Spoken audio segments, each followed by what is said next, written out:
Bonjour.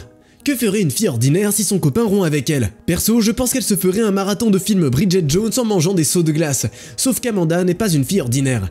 Elle gère sa rupture d'une manière très originale et elle n'a aucune idée de comment tout ça finira. Amanda vit à Santiago, la capitale chilienne.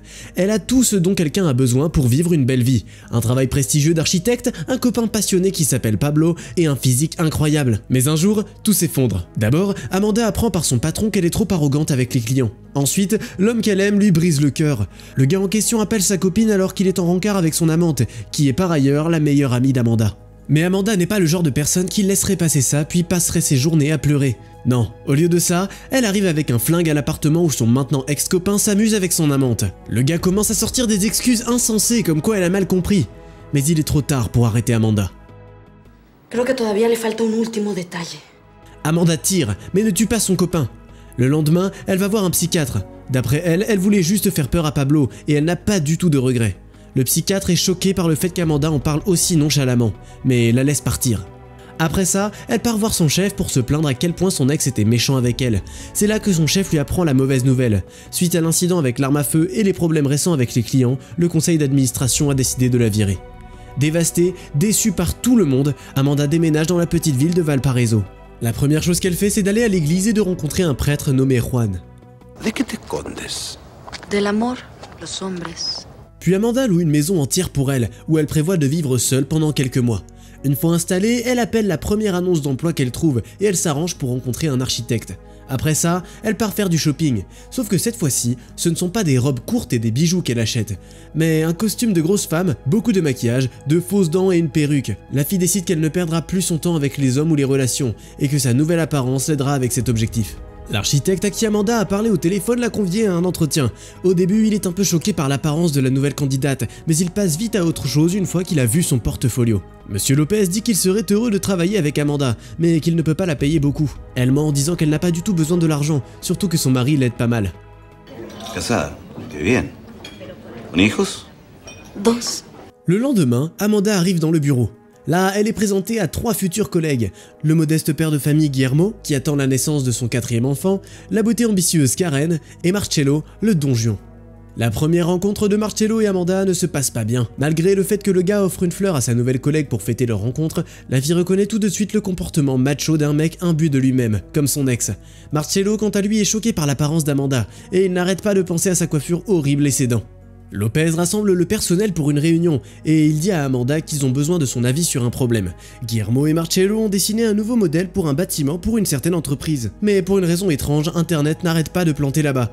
Amanda propose tout de suite des solutions, ce qui met Karen très en colère. Llámenla a nuestra experta en este caso. Guillermo, Marcello et Amanda se rendent en ville pour enquêter sur le problème. Pendant que la fille explore les environs de l'immeuble, les gars parlent de vulgarité. Marcello dit à son collègue que rien dans la vie n'est plus important que le sexe, et que l'amour n'est qu'une couverture. Guillermo l'écoute bouche bée, et rigole à chaque blague, quand tout à coup leur conversation est interrompue par Amanda. Elle a déjà résolu le problème. Apparemment, une arrivée d'eau souterraine traverse à la fois le bâtiment en question et la gare. Puisque l'eau conduit l'électricité, le réseau est bloqué chaque fois qu'un train part. Ses collègues sont choqués par ses compétences, et quand elle les invite à tester sa théorie, ils obéissent sans broncher. Guillermo reste à la gare pour annoncer à ses collègues quand les trains partent. Marcello reste avec Amanda qui lui dit de regarder le signal sur l'ordinateur pendant qu'elle descend plus profondément pour jeter un coup d'œil sur l'équipement. Sur le chemin pour y aller, elle n'arrive pas à passer une des portes et elle enlève sa fausse tenue. Quand Marcello va voir où elle en est, il attrape presque Amanda la main dans le sac, mais elle s'en sort. ¿Te puedes dar vuelta, por favor? Me tuve que quitar la ropa para no ensuciarla. Sur le retour, Guillermo pose des questions sur sa famille, mais Amanda ment que son mari a une grande entreprise avec des branches partout dans le pays et qu'il est constamment en voyage d'affaires. Puis Guillermo suggère de célébrer la bonne journée de travail dans un bar. Le trio sort boire une bière. Marcello fait des blagues gamines sur les femmes toute la nuit et Guillermo part tôt, il doit laver ses enfants. Amanda et Marcello restent seuls. Marcello commence tout de suite à se plaindre que Guillermo est un loser, coincé à la maison avec sa femme et ses enfants, complètement malheureux. Puis Amanda lui demande ce qu'il pense être le vrai bonheur. Marcello lui raconte ses fantasmes où il couche avec une nouvelle femme tous les soirs, tous avec des corps de top modèle. ¿Y no te interesa crear verdaderos lazos de amistad, de confianza con esas mujeres? Pendant qu'il parle, Marcello ne remarque même pas qu'il insulte Amanda, disant que c'est une honte à quel point il perd son temps avec des gens comme elle. Mais elle ne se laisse pas faire, elle assure Marcello qu'il va bientôt tomber amoureux pour de vrai, puis vivre dans une belle maison avec un chien, une femme et 4 enfants. Tout comme Guillermo de qui il se moque. Marcello se moque d'elle et dit que c'est impossible. Amanda rentre chez elle et se démaquille, se souvenant des paroles blessantes de Marcello. Elle décide d'aller à la boîte de nuit qu'il a mentionnée plus tôt pour le rencontrer sous sa vraie apparence. Marcello voit tout de suite la belle fille et la tire d'un autre gars. Ils ont un moment intime sur le canapé. Ce n'est que peu après que Marcello propose qu'il pourrait passer à un endroit plus discret. Amanda lui demande directement ce qu'il attend, et le gars commence à faire des excuses ridicules, disant que ce n'était pas ce qu'elle pensait. Amanda de son côté fait genre qu'elle est frustrée. Elle dit qu'elle ne voudra être proche de lui qu'une autre fois. No sé cómo te llamas. Elena. Mi tarjeta. La nuit d'après, Marcello revient à la boîte de nuit dans l'espoir de revoir Elena, mais il reçoit un message de la fille disant qu'ils ne pourront se voir que le lendemain. Marcello fait les 1000 pas dans le bureau, pas d'humeur et distant. Amanda le remarque et lui demande comment s'est passé son date avec cette belle femme dont il a tant parlé. Le gars devient tout enthousiaste et commence à inventer une histoire sur comment sa nouvelle connaissance est folle de lui, mais qu'il a jusqu'à présent décidé de ne pas lui rendre l'appareil et de la teaser. Le soir, Elena ne vient pas non plus, mais elle lui propose un dîner chez lui le lendemain. No, pero hoy sí. Hoy viene a casa. Y ahí sí. Le voy a dar su merecido. Y después, que pase la que sí. Marcello prépare l'arrivée d'Elena. Il commande à manger dans un restaurant chinois, mais il fait genre que c'est lui qui a tout préparé en cuisine. Quand la fille se pointe enfin sur le pas de la porte, il commence à lui dire à quel point il va se servir de ses mains et cuisiner. Sur le canapé, Marcello continue de raconter ses voyages dans d'autres pays et ses passe-temps exotiques. Il ne perd pas son temps et il commence vite à embrasser les mains d'Elena, qui joue le jeu, avant de l'interrompre à un moment donné. Elle dit au gars, déçue, qu'elle doit se lever tôt dans la matinée, puis elle part. Une fois de retour au bureau, Marcello ment encore à Amanda, disant que leur date était parfait. Mais au final, il n'arrive plus à supporter la vérité, et il raconte tout. Marcello demande des conseils à sa collègue, qu'elle donne avec plaisir. Tout ça pendant que Karen, qui est sortie avec Marcello, les regarde jalouse. Tienes que dejar de pensar en la mujer como si fuera un pedazo de carne asada. Après le travail, Amanda retourne chez elle, et elle croise Karen sur le chemin. Karen ricane en demandant quand ils verront enfin la famille d'Amanda. Amanda ment que son mari est encore en voyage d'affaires et que les enfants sont avec la nounou. Mais le fait que Karen se méfie lui fait peur, et elle va voir Juan le prêtre pour lui demander une faveur, de lui laisser ses enfants quelques heures. Le lendemain, elle arrive au travail avec 2 garçons. Karen n'arrive pas à croire que ce que disait Amanda était vrai, et elle arrive à peine à cacher sa rancœur envers les enfants. Marcello de son côté s'entend tout de suite très bien avec eux, ce qui plaît énormément à Amanda. Plus tard, un Marcello tout enthousiaste se prépare pour un autre date. Cette fois, il achète des fleurs et tente de créer une atmosphère romantique à la maison. Mais tout ne se passe pas comme prévu. Dès qu'elle arrive, Elena continue à éternuer, car elle est allergique aux fleurs. Mais Marcello n'abandonne pas, et lui donne non seulement de la pizza, mais aussi des compliments exquis. Le gars sort une phrase poétique après l'autre, et Elena craque. Elle l'appelle dans la chambre, et il s'élance vers la partie la plus importante de la soirée. Mais quelques heures passent, et Marcello n'y arrive pas du tout. Il prie Elena de le pardonner, disant que ça ne lui est jamais arrivé, mais Elena est énervée. Estabas en otro lado, ¿en qué estabas pensando? Marcello lâche le morceau et dit qu'il n'arrête pas de penser à une collègue de travail. Il comprend tout de suite qu'il vient de dire quelque chose qu'il ne fallait pas et essaye d'expliquer, mais la fille est déçue et part. Au travail, Marcello avoue tout à Amanda, et il n'essaie même plus d'embellir la vérité. En plus, il admet honnêtement que pendant qu'il embrassait Elena, il pensait à Amanda, et ça la distrait. Amanda est choquée par cette franchise, le gars s'empresse d'expliquer que ce sont ses enfants qui l'ont fait penser à la famille. Puis Amanda suggère que Marcello fasse quelque chose de spécial pour Elena. Par exemple, il peut préparer un autre dîner, mais plus exquis. Marcello adore l'idée, et il invite sa collègue chez lui pour qu'elle lui apprenne comment cuisiner. Ils passent un super moment ensemble. Plus tard, ils sont assis sur le toit, et Marcello lui avoue que c'est la première fois qu'une femme vient chez lui en tant qu'amie. Il parle de famille et Amanda mentionne que Marcello a juste peur de l'attachement. Il essaie d'abord de nier, puis il y réfléchit plus sérieusement. Tienes miedo. Marcello lui demande tout de suite de le pardonner, et fait genre qu'il ne s'est rien passé. Plus tard, Elena lui envoie un message en disant qu'elle arrive bientôt, et qu'elle veut jouer à un jeu mystère.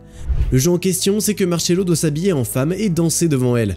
Le gars écoute et fait ce qu'elle dit, puis il s'approche d'Elena avant de lui avouer ses sentiments. Elle n'y croit pas, et elle dit qu'il lui dit juste ça pour retourner au lit avec elle. Marcello lui assure qu'il n'a jamais été aussi sérieux, et qu'il a beaucoup changé dernièrement. Elena s'adoucit, et elle l'appelle de nouveau dans la chambre. Dans le lit, Marcello n'arrête pas de répéter à quel point Elena est spéciale, et que ce n'est pas du tout un jeu pour lui. Mais pour une raison, ça énerve encore plus Elena, et elle lui dit de s'allonger et sort des menottes. Sabes que no estoy familiarizado con esto del sadomasoquismo, pero... No. Tout d'un coup, Elena sort un couteau de son sac à main. Elle demande à Marcello s'il pense vraiment qu'elle est stupide au point où elle croyait ses paroles cyniques sur l'amour éternel. Elle lui dit qu'elle est déjà tombée dans le panneau et que ça ne se reproduira plus jamais. Elle ajoute qu'elle veut donner une leçon à Marcello et elle le poignarde dans l'estomac. Après, elle appelle un reporter et part. La police arrive, il réveille Marcello et lui explique que le couteau n'était pas un vrai. Au début, il n'y croyait pas, parce qu'il a vu du sang sur son corps, mais... Ketchup. Non! Non! Au bureau, Amanda apprend de Karen que Marcello est dans la mouise et que son visage fait la une du journal local. Mais quand Amanda essaie de parler à Marcello et de tout avouer, le gars se détache et part déjeuner avec Karen. Ils passent le reste de la journée à se promener ensemble en ville. Au début, Marcello repousse la femme, mais il finit par céder et l'invite à passer la nuit. Puis Karen reste là pour les prochains jours. Au bout d'un moment, quelqu'un appelle chez Amanda. Par la fenêtre, elle voit que c'est Marcello. La fille a peur parce qu'elle n'a ni maquillage ni costume, donc elle parle à son collègue par la porte. Il est inhabituellement sentimental. Il dit qu'Amanda est sa seule et meilleure amie. Marcello admet qu'il envie le mari d'Amanda pour la chance qu'il a d'avoir un partenaire de vie. Estoy enamorado de vos. Marcello dit qu'il a enfin réussi à voir sa beauté intérieure et à apprécier également la beauté extérieure. Il s'excuse pour son comportement et il demande à Amanda de ne pas être en colère contre lui. Puis il dit de nulle part qu'il est venu lui demander sa bénédiction.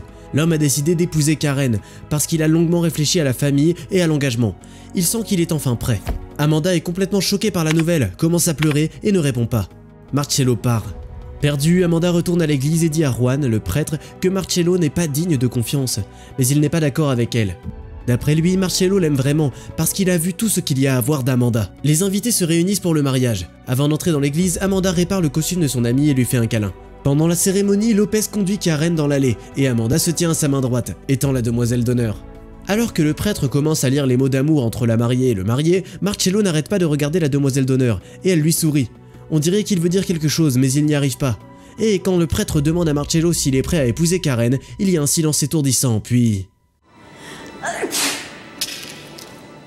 Marcello regarde son ami, inquiet, et quand elle lui montre son vrai sourire, il comprend enfin. Il se dirige vers Amanda et enlève sa perruque. Ils se regardent en silence.